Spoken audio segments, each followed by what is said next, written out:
just to hold her in my arms again. No one expected that at the age of 85, a gentle and composed icon like Smokey Robinson would choose to break the silence. Not his manager, not the press, not some muckraking journalist, but Smokey himself, once dubbed the gracious soul of Motown, has personally unveiled a list of names that brought him disappointment, pain, and even hatred. After decades of maintaining the image of an unscandalous R&B gentleman, Smokey has finally admitted there are people he wishes he had never met.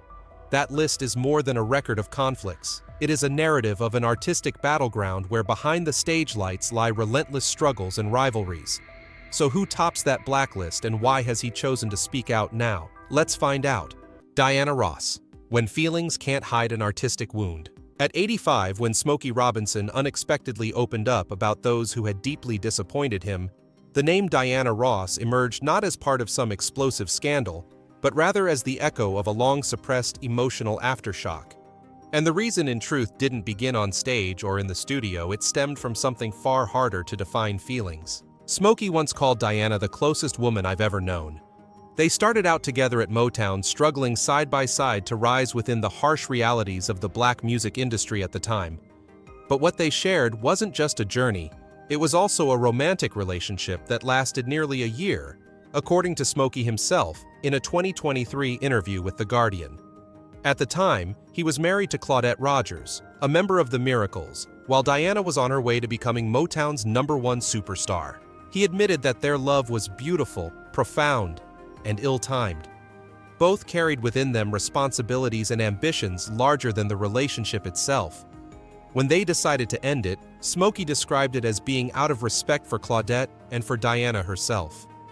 But anyone who thinks the story ends there doesn't truly understand the soul of Motown, where personal emotions always seep into every note and artistic wounds don't heal as easily as romantic goodbyes. There was no outburst, no public attack, but also no more glances on stage quite like before. After that relationship, Diana became an independent icon, while Smokey gradually stepped back behind the scenes. They still appeared together at events, still smiled with courtesy, but the distance became increasingly apparent. And for Smokey, a man rarely known to show frustration, outwardly placing Diana Ross on the list of 10 people who hurt him the most was a statement. That needed no accusation. He didn't resent her over an unauthorized cover, nor because her rising stardom pulled them apart. He resented the feeling of once having trusted, once having believed there was artistic empathy between them, only to realize that some relationships, no matter how beautiful, cannot preserve mutual respect when power, emotion, and individual direction begin to collide. And that is precisely why Diana Ross appears in the 10th spot on the list, not because of any specific act, but because of a quiet, lingering cut between two souls who once harmonized during the golden age of Motown. 2. Mary Wells, the one who was lifted to the top, then left before her time.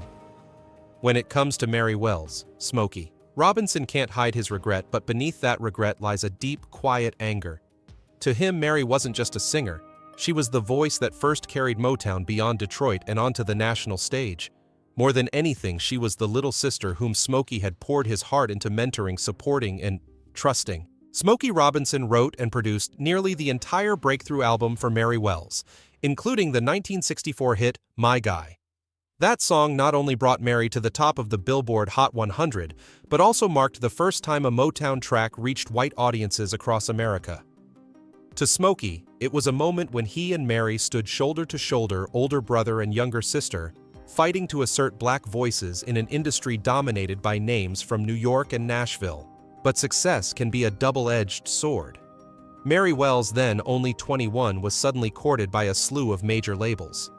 And then the unthinkable happened. Just months after My Guy topped the charts, Mary announced she was leaving Motown to sign with 20th Century Fox Records. No warning, no meeting with Berry Gordy, not even a message to Smokey, the man who wrote the song that took her to the top. In his memoirs, Smokey doesn't sound bitter, but he once spoke candidly on Oprah's Masterclass. I felt abandoned, not because Mary left, but because she left as if everything we had built meant nothing. Mary Wells' decision to leave wounded Smokey on multiple levels. First, there was the personal blow, the silent betrayal from someone he had treated like family. Second, it was a hit to Motown's pride, to the shared dream that he and early artists like Mary had nurtured together. And finally, what hurt him the most was that she left too soon. After leaving Motown, Mary's career never reached the same heights. Her new recordings failed to make an impact. Her deal with Fox quickly fell apart. In the years that followed, she struggled as an independent artist while Motown continued to soar with the Supremes, Marvin Gaye and Stevie Wonder. For Smokey, it was a costly lesson that talent alone isn't enough without trust and patience. He never publicly said he hated Mary Wells, but including her on this list is his way of expressing what he never said aloud, that the greatest disappointment doesn't come from your rivals. It comes from those closest to you who turn away when you thought they'd stay. And to him, Mary, the golden voice who first carried Motown's sound to the world, will always be the one who left before her time. A beautiful musical connection, but one that remained unfinished. 3. The Temptations, a brilliant collaboration, then parting ways. The next name on this list is none other than The Temptations. Smokey Robinson once said, "If it weren't for the Temptations, I would never have learned how to write songs for a true male group.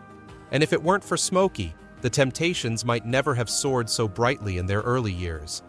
But the sad truth is that the bond that once seemed unbreakable between them eventually dissolved in silence, leaving behind it records' perfect performances and a quiet distance no one really wants to talk about. Smokey was the mind behind My Girl, the signature song of the Temptations, which took them to the top of the Billboard Hot 100 for the first time in 1965. That song didn't just bring the group glory, it marked a historic moment for Motown. For the first time, a black male group was embraced across America, not through gritty street images, but through tender romantic melodies. Beyond My Girl, Smokey wrote and produced many other songs for the group, including The Way You Do the Things You Do, Since I Lost My Baby, and Get Ready. In those early years, people called them each other's wings. Smokey shaped their sound, while the Temptations gave his music life on the biggest stages. But beginning in 1966, everything started to change. The Temptations, then at their peak, wanted a new direction, bolder, freer. They began gravitating toward Norman Whitfield, a young Motown producer with a rawer, funkier, more socially conscious style. The group's sound shifted toward psychedelic soul, fiery, edgy, and no longer part of Smokey's gentler world. Smokey understood, and he stepped aside. But the feeling of being left behind was real. In a 2014 interview with Rolling Stone, he admitted, "I wasn't mad at them. They kept getting better. But maybe what made me saddest was that after everything, we no longer shared anything, not just music, but friendship." The Temptations, for their part, never spoke negatively about Smokey. But Otis Williams, the only surviving original member, once admitted they had felt restricted by Smokey's music. They wanted to break free from songs that were too gentle to better reflect the generation they were trying to speak for. For Smokey, perhaps the disappointment wasn't in their evolution, but in how they made that change without a real thank you or goodbye. A chilling silence masked by what people like to call the music business. And so after the spotlight faded, after millions of records were sold, Smokey and the Temptations each followed separate paths. No feuds, no public insults, but also no more shared smiles on stage like in the early days. A brilliant collaboration. And then, each went their own way. 4. Marvin Gaye, a friendship divided by self-reflection. If with the Temptations, Smokey accepted their departure in quiet resignation, then with Marvin Gaye, the sadness came from a more bitter reflection. A friend, once an ally, who eventually stood on the opposite side, criticizing the very values Smokey had always held dear. Marvin Gaye and Smokey Robinson were once very close. They were kindred spirits during Motown's golden era, bonded since the early 1960s. Smokey not only wrote several songs for Marvin like Ain't That Peculiar and I'll Be Doggone, which helped shape Marvin's solo career, but he was also someone who stood by him through the fragile moments of his personal life. In a Motown environment often fraught with competition and behind-the-scenes politics, their friendship seemed one of the rare things untouched by fame. But by the early 1970s, Marvin began to change. The sudden death of his duet partner Tammy Terrell in 1970, combined with growing disillusionment toward America and Motown, plunged him into a period of deep inner turmoil. That was when Marvin created What's Going On, an album that was not only revolutionary musically, but also a social wake-up call in the face of war, racism, and moral collapse. What's Going On was hailed as a masterpiece, but beneath its success was a subtle rejection of the legacy Smokey had helped build music that was emotional, gentle, and introspective. Marvin not only distanced himself from classic Motown style, but also publicly declared that love songs of the past were no longer deep enough for the times. In a 1972 interview with Soul magazine, Marvin said, "I sang those love songs," Smokey wrote, "they were beautiful and romantic. But then I started asking myself, is anyone really listening to me? Does anyone want to know why I'm hurting, not just because of a girl?" Though the words weren't aimed directly at Smokey, they felt like an invisible dagger. Because Smokey more than anyone wrote from the heart, and now his former friends seemed to see those heartfelt emotions as hollow.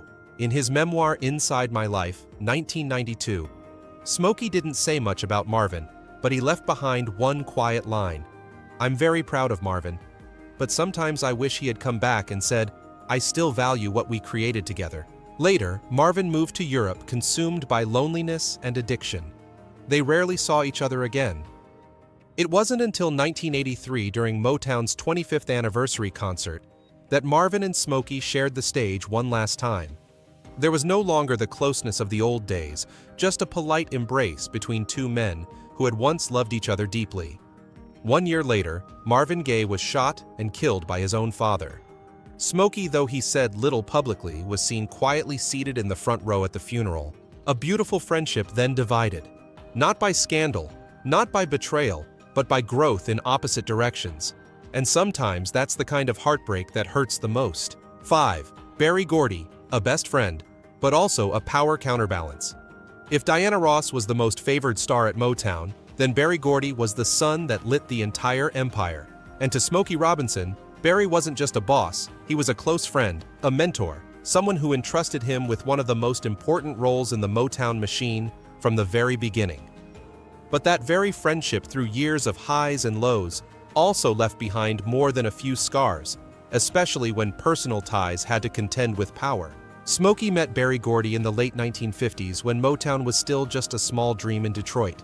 Berry was just starting out, but he quickly recognized the potential in the young man with the sweet voice and gifted songwriting. He not only signed the Miracles, but also appointed Smokey as vice president of music production, a powerful role in a label that was growing like wildfire. Throughout the 1960s, Smokey and Berry were an inseparable duo. One was the shrewd business strategist, the other the artistic brain. Together, they helped turn Motown from a tiny record label into a national symbol, one that broke racial barriers through mainstream music. But by the early 1970s, the first cracks began to show. Berry moved Motown's headquarters from Detroit to Los Angeles, driven by his ambition to expand into film and television. Smokey, who cherished the warmth and closeness of Detroit, felt increasingly out of place in a climate dominated by commerce and control. Adding to that was Berry's decision to heavily favor Diana Ross, from elevating her to solo stardom to handing her lead roles in film projects, which left many veteran artists, including Smokey, feeling sidelined. In a 1981 interview, Smokey remarked Motown used to be a family. But then, it started feeling more like a corporation. And in a family, we shouldn't be competing with each other like that. Their relationship became even more complicated when Smokey stepped down from his role as vice president of Motown in 1988, after nearly 3 decades with the company. Though he left with honor, many understood that Smokey no longer wanted to be part of an empire that had changed too much from its original vision. Still, Smokey never publicly criticized Berry. In his memoir Inside My Life, 1992, he wrote, "I know Berry always did what he thought was best for Motown, but what's best for the company isn't always what's best for all of us." The two maintained a cordial public relationship. They continued to appear together at events, sharing fond memories of their golden days. But the closeness of their early years was no longer intact. Smokey once said with both candor and subtlety in an interview with Rolling Stone, "Friendship and power are like two different currents. If you don't know how to steer one day, you'll find yourself drifting apart." Berry Gordy, the best friend, but also the man who made Smokey Robinson realize not all relationships in music are about music. And sometimes what drives people apart isn't hatred, but silence, when self-interest becomes the final voice. Next, we'll come to a rather unexpected name that appears on this less than beautiful list: Rick James. 6. Rick James. When rebellious funk dismissed the generation before. After stepping down from his executive role at Motown, Smokey Robinson seemed content to step back and watch a new generation of artists rise. But one of the most prominent successors, Rick James, the King of Funk, chose to break all molds, including showing respect for elders like Smokey. Rick James joined Motown in the late 1970s, just as the label was trying to adapt to new musical tastes, bolder, freer, and infused with street energy rather than the refined elegance of the 60s. With his rebellious attitude, braided hair, tight leather pants, and sexually charged tracks like Super Freak Rick was seen as a wild gust of wind blowing away everything old. And no one represented the old more than Smokey Robinson. Though he never directly attacked Smokey, Rick often showed open disdain for the previous generation. In several early 80s interviews, he described Motown as too clean, too formulaic, and said his music was for the real world, not some tea party for Detroit debutantes. That contempt struck a nerve with Smokey, a man who always believed in positive messages and intergenerational harmony in art. He didn't lash out, but he did speak up on occasion. In a 1983 interview with Ebony Smokey, gently remarked, "Music doesn't need to fight itself to survive. Funk might be the now, but that doesn't make the past obsolete." The simmering tension peaked when Rick James rejected an idea to collaborate on a project with Motown legends. "I don't do museums," Rick bluntly stated on a radio show. "I'm the present, not a trophy for people who used to be famous."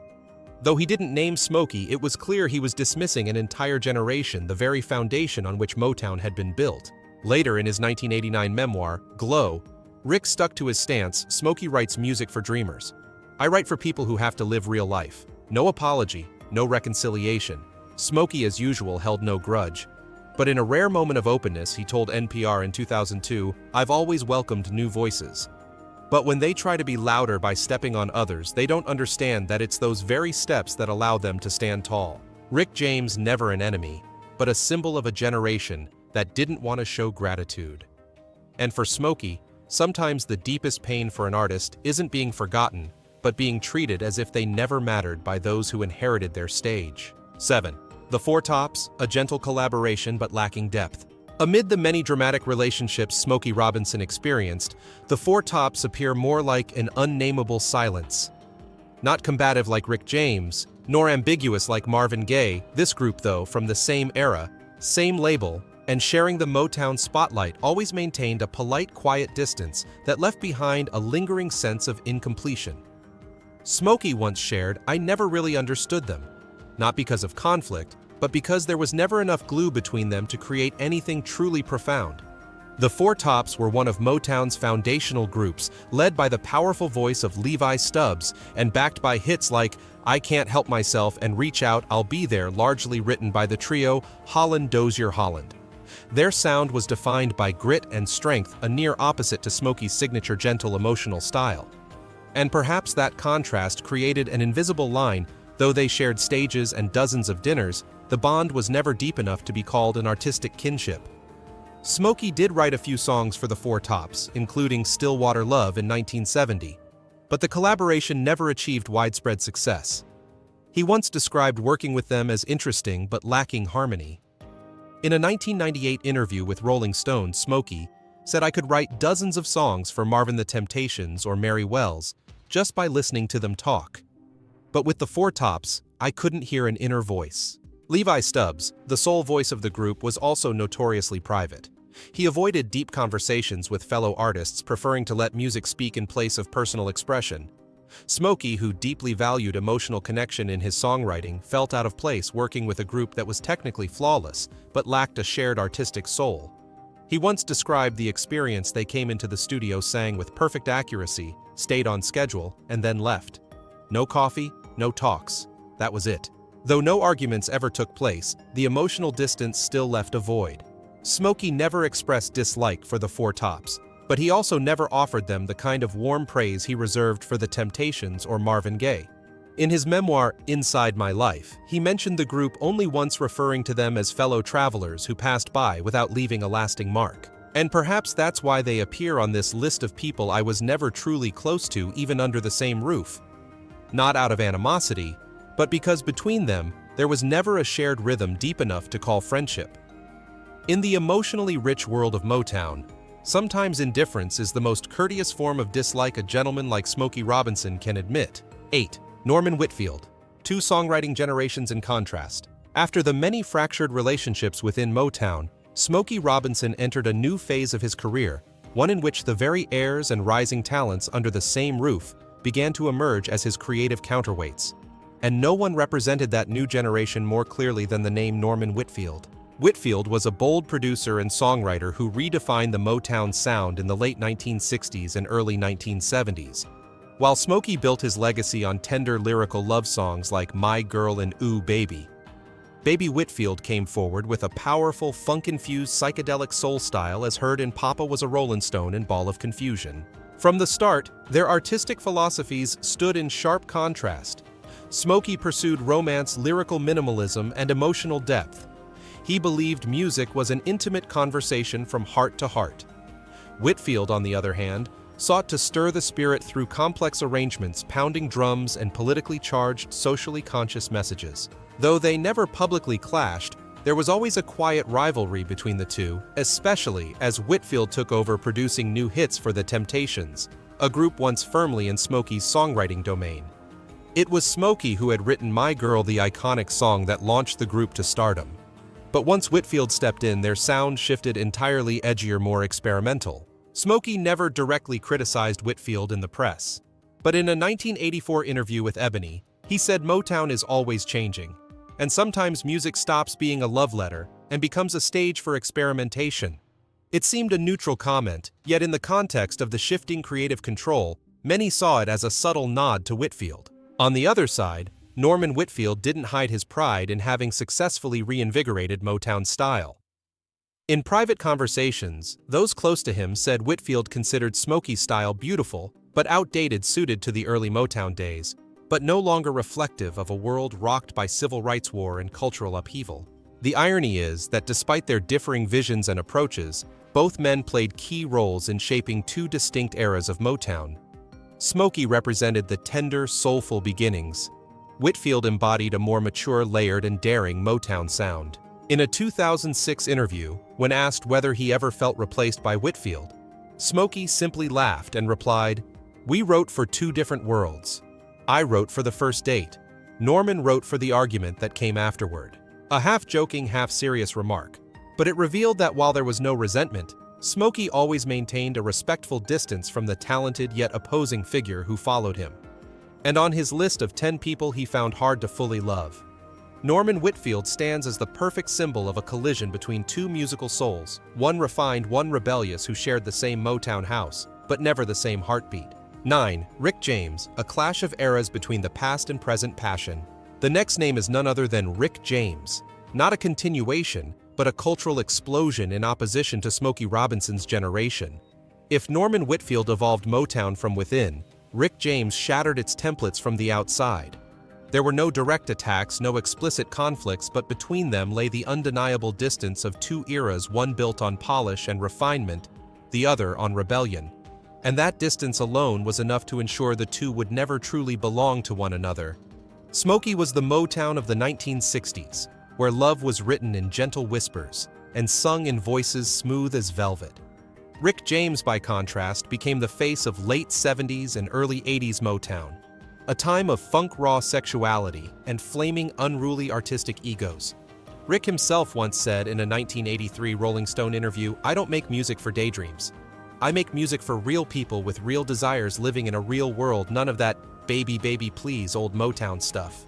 Though Rick never attacked Smokey by name, his frequent references to old Motown music always carried an undertone of opposition, as if Rick was actively detaching himself from that legacy, even while remaining part of the same musical ecosystem. In his memoir, Glow 2007, Rick recounted his early days at Motown with mixed feelings: gratitude toward Berry Gordy for giving him a chance, but frustration with what he viewed as the outdated control of the older generation. "Motown was a family," Rick wrote, "but not everyone in the family understands you. Smokey is a legend, but I couldn't live by what he called proper. I couldn't sing songs like Tears of a Clown and then walk down the street in a suit." Rick's feelings weren't just rebellion, they were the cry of someone trying to break free, a desire to redefine black music in a new cultural context. And Smokey Robinson, the man who once set the standard, had now become the towering shadow Rick needed to surpass. For his part, Smokey never criticized Rick James. But in a 2010 conversation with NPR, he shared a quietly profound sentiment. "I love creative freedom, but I also believe in responsibility. Music can rebel, but it should also lift the soul, not just stimulate the flesh." A comment that may sound general, but to those who knew the dynamics, it drew a clear line between Smokey's ideals and everything Rick stood for. Their contrast symbolized two generations of Motown, one of love poetry, the other of wild funk and raw hedonism. They never hated each other in the literal sense, but their connection was layered with admiration, disagreement, and an unbridgeable gap. On Smokey Robinson's list of those he could never fully love, Rick James represents a haunting name: freedom. The kind of freedom that made funk legendary, but also the kind that left Smokey feeling like a stranger in the very house of music he helped build from the ground up. Then the cover artist's timeless echoes. Under the Motown spotlight, Rick James symbolized internal rebellion. But beyond those borders, something else was unfolding. Smokey Robinson's music quietly crossed oceans, transcending racial and cultural barriers. No one proved this more clearly than the Beatles, the iconic British band, when they covered "You've Really Got a Hold on Me" in 1963. It wasn't a random choice, but a deliberate act of recognition from the pinnacle of global music. There are no recorded personal conversations between John Paul George or Ringo and Smokey at the time. But that didn't matter. The simple fact that a white band from Liverpool, half a world away, was so enamored with this American R&B hit that they included it on. With the Beatles was the strongest possible statement. Smokey's music wasn't just for black audiences or just for Detroit. It was music of emotion, of humanity. The Beatles' version stayed mostly faithful to the original melody, only adjusting the rhythm to fit their Merseybeat style. George Harrison took lead vocals, a notable choice, since most early Beatles hits were fronted by Lennon or McCartney, highlighting just how uniquely compelling the song was. And the result? It became one of the few shining soul/R&B moments on a British record during the early 60s. In a 2006 interview with BBC Radio, Smokey Robinson said he was deeply moved upon hearing the Beatles' rendition. "When you write a song in a little studio in Detroit, you can't imagine that a few years later people on the other side of the world would be singing it with all their heart. That's the magic of music." What's remarkable is that the Beatles were just the beginning. Dozens of other artists, Elton John, Linda Ronstadt, Aretha Franklin, Boys II, men have covered Smokey's songs. Some stayed faithful to the original spirit, others reimagined them, but they all shared one thing in common: the realization that the emotional material Smokey conveyed wasn't bound by time or geography. Perhaps among the 10 people Smokey Robinson could never fully love, the cover artists are a special exception. Not because he had close personal ties to them, but because they proved one undeniable truth: despite all the conflicts, rivalries, and internal changes, the one thing no one could ever dismiss was the music. And when a song transcends boundaries of race, language, and era to be reborn over and over by new generations of artists, it ceases to be just a hit. It becomes a legacy. A legacy Smokey Robinson left not only for Motown but for the world. At 85, Smokey Robinson doesn't need to shout to make the world listen. All he has to do is tell his story gently but sharply, revisiting the relationships, the fractures, and the bitter lessons that have shaped a musical journey spanning more than half a century.